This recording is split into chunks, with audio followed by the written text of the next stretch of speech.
Во колективната меморија на Велешани, вчерашниот ден ќе биде запаметен како еден од најтажните денови во однос на претрпените штети предизвикани од пожар настанат од невнимание.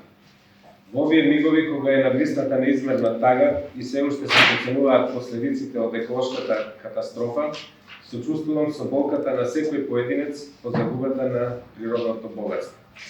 Би сакал да ви информирам дека вчерашниот пожар е ставен под контрола.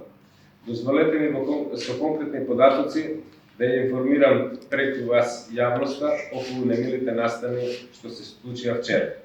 Во текот на вчерашниот ден, околу 11 часот и 30 минути, избувна пожар на почетокот на езерото, покрај автопатот Скопје-Велес, кој поради силината на ветерот се прошири во правец на селото Новача. Би сакал да ви информирам дека Министерството за внатрешни работи и Основното јавно обвинителство Велес ги преземаат сите активности во врска со утврдувањето на причинителот на настанатиот пожар. Не сакам да навлегувам во детали, но имам сознание дека 4 градежни работници дали изјави дека признаваат дека тие се сторители на настанатиот пожар заради невнимание при изведување на браварски работи со тросилица.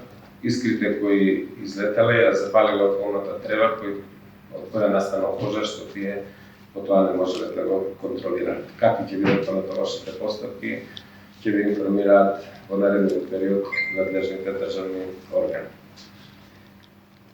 Во вчерашната акција беа вклучени повеќе од 300 лица. Акцијата траеше до доцна во ноќта и заврши некаде околу 0 часот и 40 минути. На терен веднаш излегоа припадниците на територијалната противпожарна единица од Велес. Поради интензитетот на пожарот беше побарана помош од армијата.